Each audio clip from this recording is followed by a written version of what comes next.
Muito bem, agora vamos para a matéria da semana, falar um pouquinho mais de hip hop e basquete de rua na locução de Heitor Facini. Observatório do Esporte. Confira a reportagem da semana. Um tema em debate.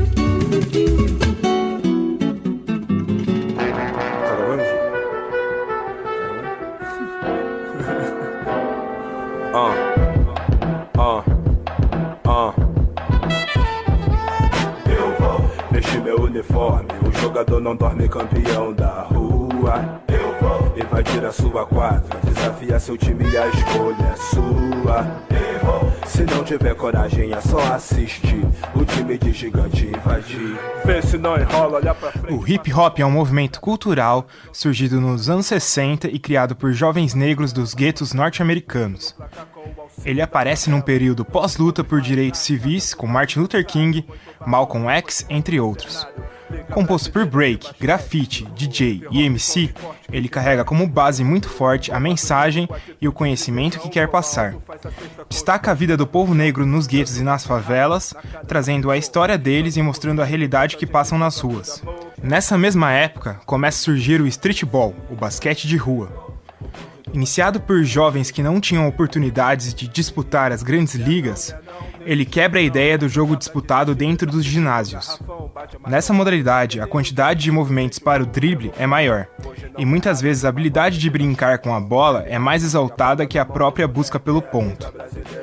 Dessa forma, com o hip hop sendo a cultura das ruas do jovem negro norte-americano e as quadras sendo o local que ele consegue expressar seus movimentos, a junção dos dois é inevitável.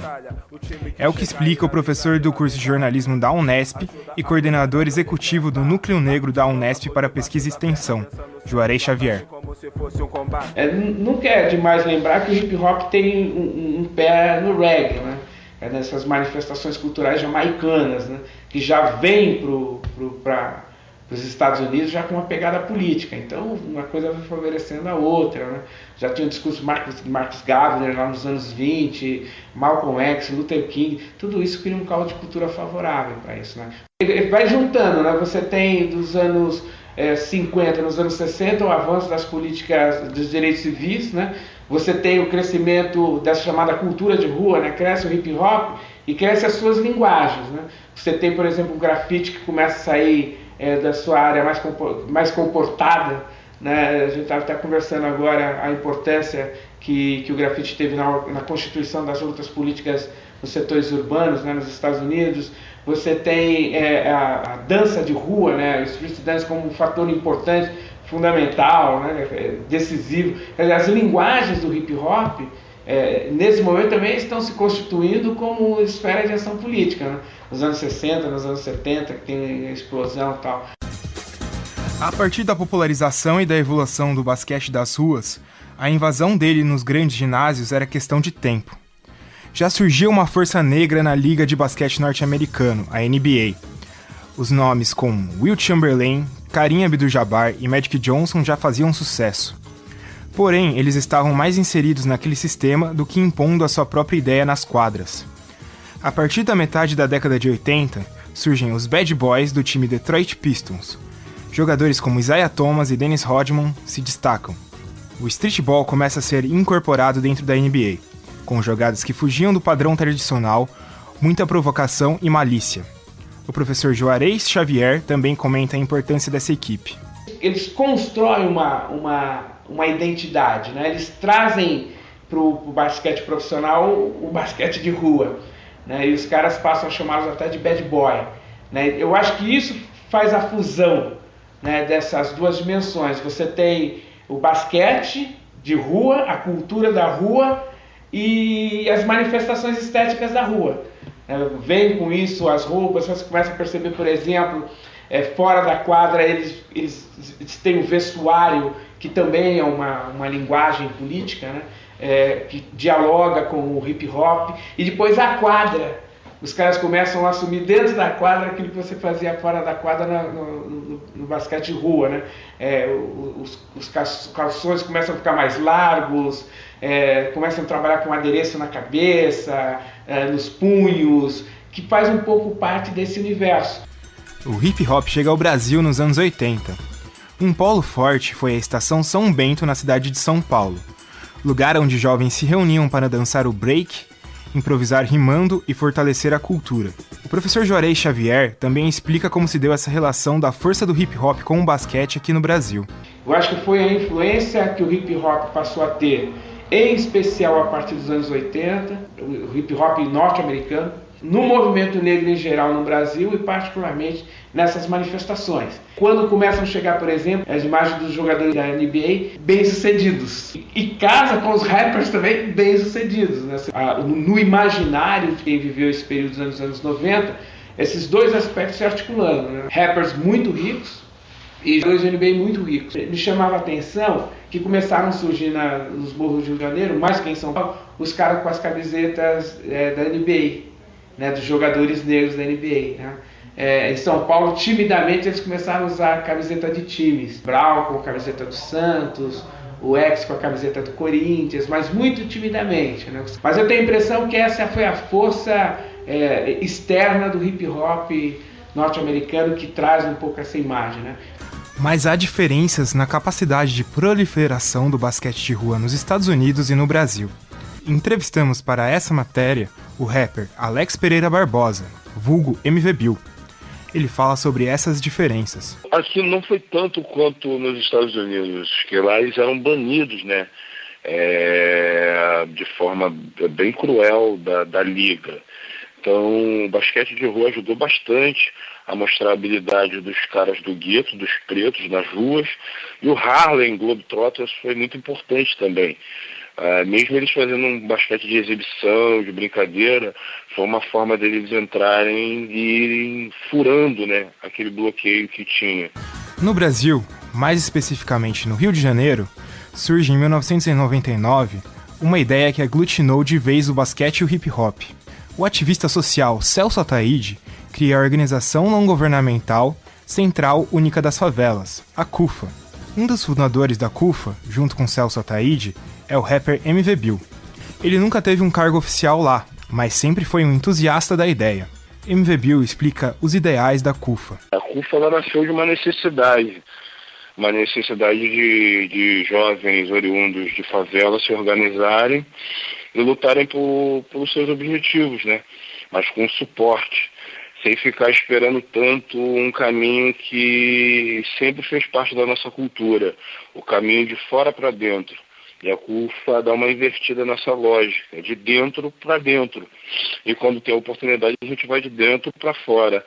E começou como uma coisa embrionária, mas sempre pensando muito grande, né, em conseguir conquistar, alcançar jovens do Brasil inteiro. Hoje a CUFA está nos 27 estados, tem alguns lugares fora do país que também adotaram o mesmo modelo que a CUFA tem de interação com a juventude, também se denominaram CUFA. Um dos grandes projetos da CUFA é a Liga Internacional de Basquete de Rua, a Libra. Ele teve seu embrião criado dentro de um dos maiores festivais de hip-hop do mundo, o Rutus. Para saber mais dessa história, entrevistamos a rapper Gisele Gomes de Souza, popularmente conhecida como Nega Giza, uma das lideranças da CUFA e presidente da Libra. E era um tumulto, uma confusão. Tá rolando uma confusão. Achei que era uma confusão mesmo quando me chamaram. E quando eu cheguei lá, não era uma confusão. Os meninos pegaram uma cesta de lixo enorme, uns ficavam segurando, assim, com o braço para cima, e os outros jogando, como se fosse basquete, sacou? Foi um improviso. Aí convidaram a gente, chamaram aquela confusão. Tá tumulto, uma roda enorme no meio do festival, um festival de música, da cultura hip hop, música, break, grafite e tal. E eles perceberam que não tinha nada e começaram a cobrar que tinha que ter basquete. Aí na outra noite, eram 3 dias de festival, a gente arrumou uma cesta mesmo, tal, e organizamos um jogo, assim, né? De forma organizada, desorganizada. E acabou que oficialmente no outro ano a gente começou a fazer o HBR, depois do HBR ele se tornou CEBAR, depois CEBAR ele se tornou Libra. É importante ressaltar que a CUFA não se utilizou da base do basquete de rua norte-americano para criar a sua modalidade. Diferente de lá, que são 3 contra 3 em uma tabela, aqui são 4 contra 4 em 2 tabelas diferentes. A Libra se expandiu pelo mundo todo, criando ligações com marcas famosas como a Nike e com grandes equipes como o Harlem Globetrotters. Mas para Nega Giza, a melhor expansão da liga se dá de outra forma. Então os valores são nos pequenos detalhes. Não são exatamente ditos em apostilas, como tradicionalmente nas escolas, não estão em livros, mas estão na vivência do dia a dia deles. Então, em perceber a diferença que eles têm, a proximidade, que a diferença traz uma proximidade para a vida um do outro, perceber a realidade social de cada um, né? Aí o menino, como a gente já teve vários depoimentos de meninos que, eu ficava no meu condomínio, olhando para a minha quadra perfeita do meu prédio e não queria jogar. Agora que eu vim jogar na rua e vejo os meninos jogando com tabelas precárias nas suas comunidades, e eu tendo a minha lá, olho e às vezes desprezo. E agora, outro olhar, o que eu tenho. Acaba que um e outro trocam visões e entra essa função social de valor mesmo, de condição de cada um. E são coisas que realmente, às vezes, a gente não consegue formalmente passar para esses jovens, só eles convivendo entre eles. Uma das principais ideias que permeiam a CUFA é tratar o esporte como um fio condutor para o social. Por isso, eles acreditam na junção com o hip-hop para espalhar o conhecimento e semear ideias. O rapper MV Bill fala sobre essa relação entre os dois, enaltecendo o coletivo. Paralelo da vitória, né, cara? Que, é um jogo que é coletivo, então você tem que pensar nas pessoas que estão ao seu lado, tem que jogar com seus amigos, com seus irmãos, com seus companheiros de grupo, de time, e com uma tática de junção, a probabilidade de você fazer mais pontos é muito maior.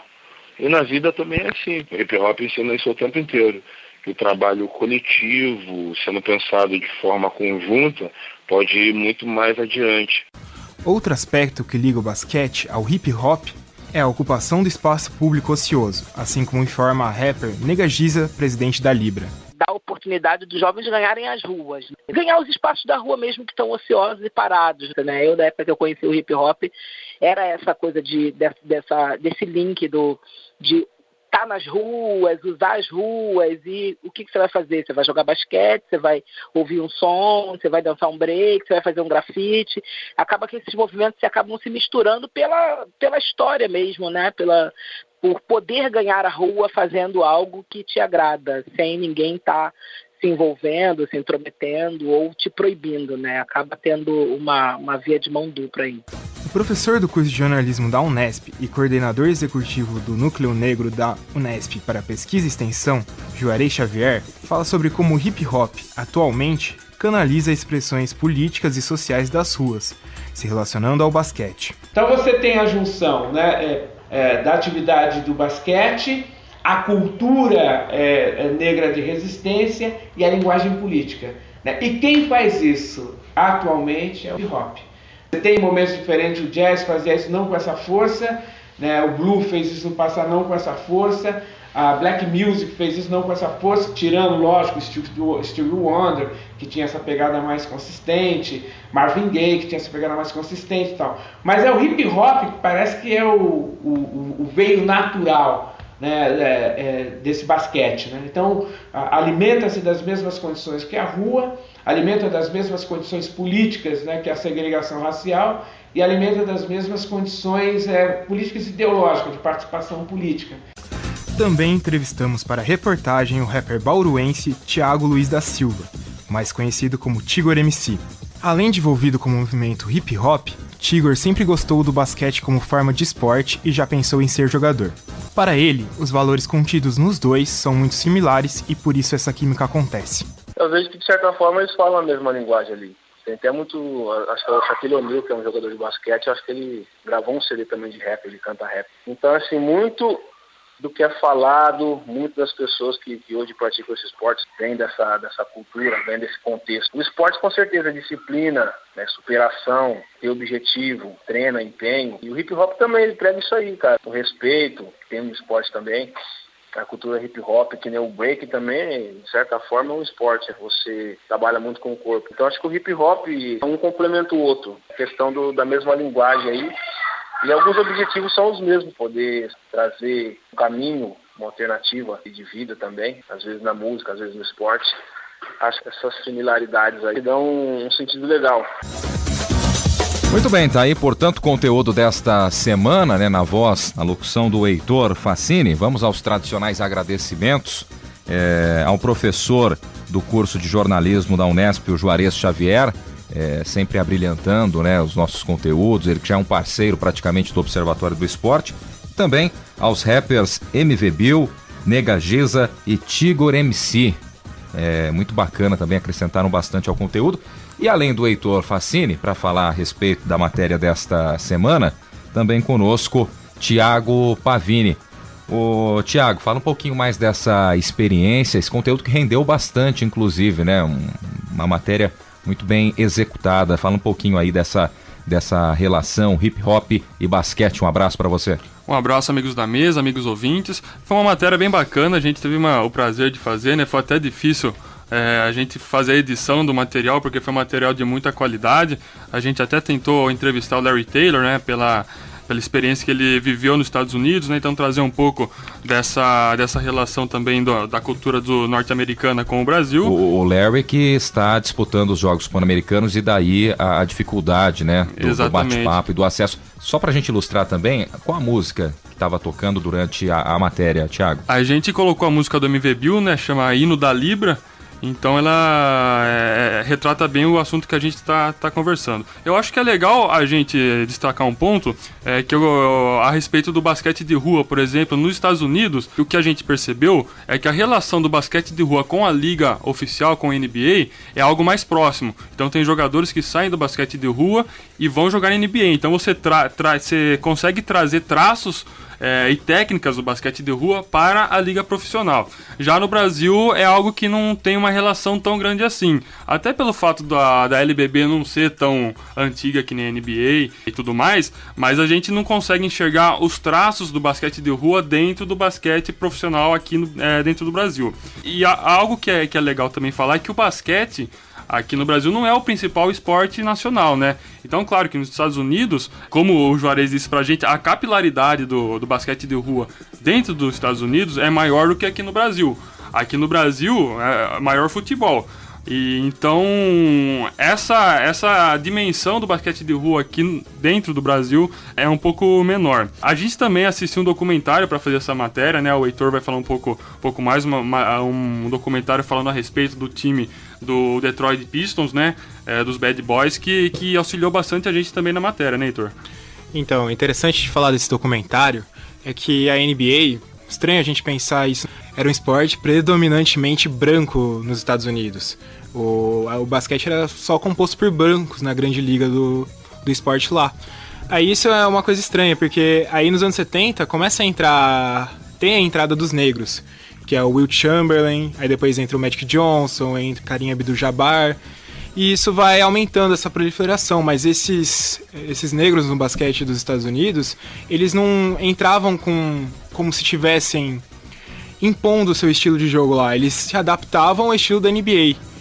O time dos Bad Boys, do Detroit Pistons, rompeu com esse paradigma, porque comandados pelo Isaiah Thomas, que era um excepcional jogador, excepcional mesmo, ele era muito bom jogador, e muitas vezes ele fica em segundo plano porque ele foi contemporâneo de Michael Jordan, de Magic Johnson, que eram outros jogadores níveis altíssimos. Só que eles praticavam o basquete das ruas, eles praticavam essa malícia, eles faziam jogadas mais desconcertantes, eles quebravam com esse padrão todo certinho, que é o padrão que a gente vê, por exemplo, na NBB. A NBB não tem essa jogada de efeito do nada, É o básico. É o básico do básico. E eles quebravam com isso, tanto que todo mundo odiava os Bad Boys de Detroit. Todo mundo odiava eles jogando, porque... A verdade é que eles davam vida ao jogo, Eles davam vida ao jogo, eles começaram a dar mais graça pro jogo. Mas todo mundo odiava eles, porque eles eram marrentos. Eram marrentos dentro da quadra. E eles odiavam ele. Tanto que eles eram... A diferença que você pode perceber muito forte nesses jogadores vendo o documentário, porque eles tinham posturas políticas e ideológicas muito fortes. Eles tinham um discurso muito bom. Porque você pensa que no Brasil, os grandes jogadores de futebol, os grandes atletas, eles não têm esse discurso político muito forte. Eles são grandes atletas, são grandes jogadores. Mas falta a personalidade. Falta a personalidade. Teve até uma declaração que o Isaiah Thomas dá numa final que eles fizeram contra o Boston Celtics, acho que foi a final da conferência, que o Boston Celtics tinha o Larry Bird. Larry Bird também é um dos maiores jogadores da história da NBA. ele fala que acho que o Dennis Rodman tinha comentado assim que o Larry Bird ele seria apenas um bom jogador se fosse negro, não seria considerado excepcional, exaltando o racismo que pairava na NBA. E perguntaram pro Isaiah, você concorda com isso? Ele falou assim, eu acho que o que ele falou tá certo. E isso deu um bafafá na época na NBA, que todo mundo começou a cair matando ele. Como assim você vai falar mal do Larry Bird? Larry Bird era um dos ícones da NBA naquela época. E ele tinha a postura dele de defender o que ele pensava, defender tudo o que ele pensava e defender o estilo dele das ruas. Isso que é uma coisa muito interessante, que quebrou os paradigmas do basquete e trouxe a rua pro basquete. Perfeito. Tuca, suas impressões também a respeito de hip-hop e basquetebol, nossa dobradinha na matéria especial da semana. Bem, parabéns à nossa dupla dinâmica da reportagem. Acho que a matéria ficou muito interessante, completa, legal. E eu acho legal a gente traçar esse paralelo, né? Porque quando a gente fala em cultura hip-hop, a primeira coisa que vem à mente é sempre a questão da música, né?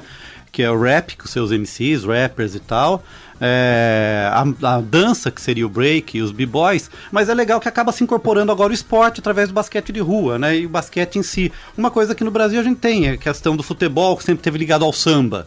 Então essa relação do samba, entendendo como manifestação de música e dança, só traçando um paralelo, e o futebol como esporte, se repete nessa estrutura, e agora os jovens, né, da periferia das comunidades brasileiras também acabam adotando essa prática. E é interessante, né, porque a própria questão da utilização do espaço público acaba dando vazão a que você também cria o espaço dentro do cimento para jogar o basquete.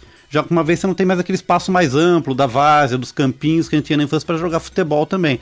E o que é legal também, não é legal nenhum país ter o monopólio de um único esporte. Então, isso pode acontecer com o basquete de rua, que de repente pode também daqui para frente, daqui a um tempo, fornecer jogadores para os nossos times. Eu acho que isso é uma proposta bacana. E outra coisa que foi falada na matéria, que quando fala de basquete de rua, imediatamente eu lembro dos Harlem Globetrotters, né? Que faziam, lógico, que era um jogo exibição, mas era esse jogo exibição mais festivo, mais cheio de ginga, como a gente chama aqui no Brasil, em vez daquele basquete durão, como vocês bem apontaram aqui nos comentários, que é, de certa forma, que o basquete brasileiro sempre foi. Nunca houve um basquete mais solto, mais improvisado, era um basquete muito duro, né? E esse time até veio jogar aqui no Brasil com um time que da CUFA, né? E na época eles até perderam, né? O time norte-americano. Mas após o jogo, o time brasileiro ele foi convidado para fazer uma excursão pela Europa junto com o Harlem, né? Então sim, tá aí uma ligação bacana também. Sim. E falar que o esporte é bacana, assim, não só o basquete de rua, mas a CUFA ela tem um projeto também de futebol, por exemplo, a Taça das Favelas, que é um campeonato de futebol que reúne o Brasil inteiro.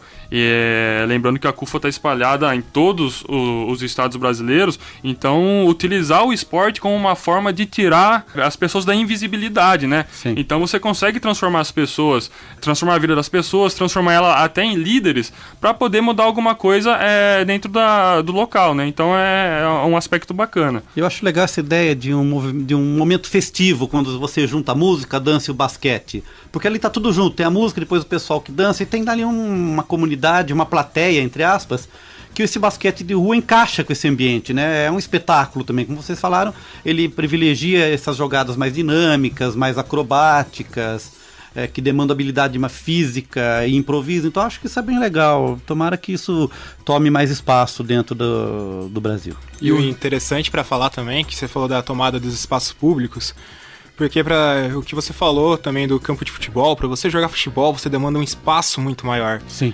Basquete você tem quadra embaixo de viaduto. Esse torneio da Libra, muitas vezes quando ele foi jogado em São Paulo, o torneio acontecia embaixo do viaduto Anhangabaú. Sim. Que é muito próximo também da estação São Bento, que essa ligação com o hip hop já se dá aí, da proximidade física, que a estação São Bento foi o berço do hip hop no Brasil. Sim. Foi lá onde começou a criação forte desse movimento. E outro ponto que eu acho que é muito importante destacar, que a gente está na cidade de Bauru. E a cidade de Bauru, duas coisas que você tem também muito forte, que é o basquete, que é o principal time da cidade, o Pascoaloto, Bauru Basquete. E também o movimento hip hop em Bauru é muito forte, é muito bem organizado, é muito bem estruturado, tem muitos muitos talentos aqui em Bauru. Então essa integração tem potencial na nossa cidade, Tem potencial na nossa cidade. Por exemplo, em Bauru tem a Semana do Hip Hop, que acontece todo ano, e é uma institucionalizada por lei, está no calendário oficial da cidade isso, e é uma das maiores eventos de hip hop de todo o Brasil, que acontece aqui em Bauru, no interior de São Paulo. Isso que é muito importante ressaltar também.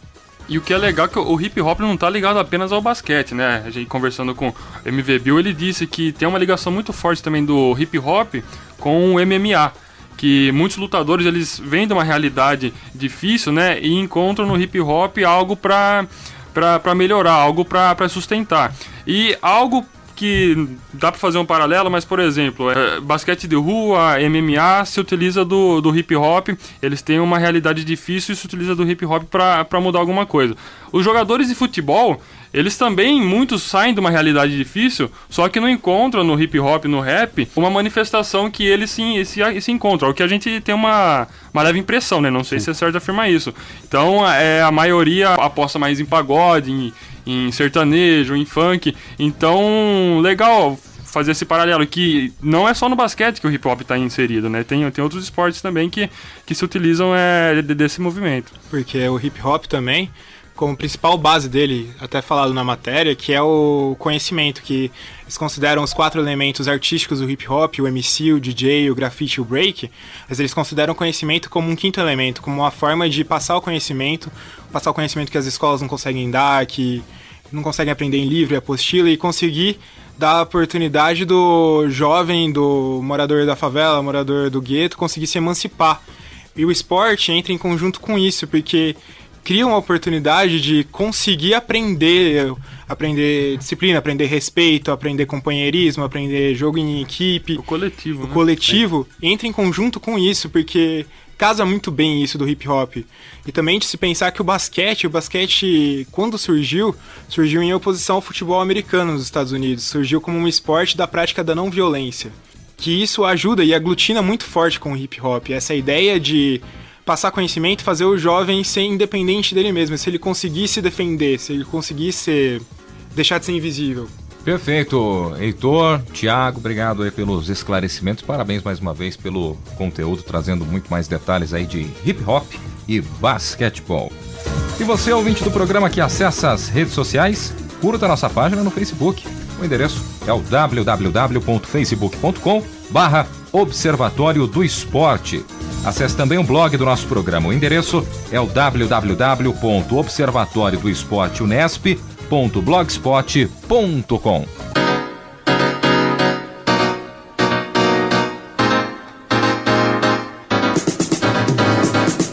E com isso vai chegando ao fim a edição deste sábado do Observatório do Esporte, que teve a apresentação de Guilherme Dias, com locução também de Heitor Fassini, comentários de Tuca Américo e Zeca Marques, equipe de reportagem com André Magalhães, Lucas Rueles, Heitor Fassini e Thiago Pavini. Direção de Fábio Fleury. Trabalhos técnicos, a produção técnica com o grande Paulo Pepa. O Observatório do Esporte é um projeto de extensão universitária financiado pela ProEx, a Pró-Reitoria de Extensão da Unesp. Para você, obrigado pelo carinho da audiência, pela companhia e até a próxima semana. Observatório do Esporte, informação além das 4 linhas. A Unesp FM apresentou Observatório do Esporte. O programa que dá bola a todas as modalidades esportivas.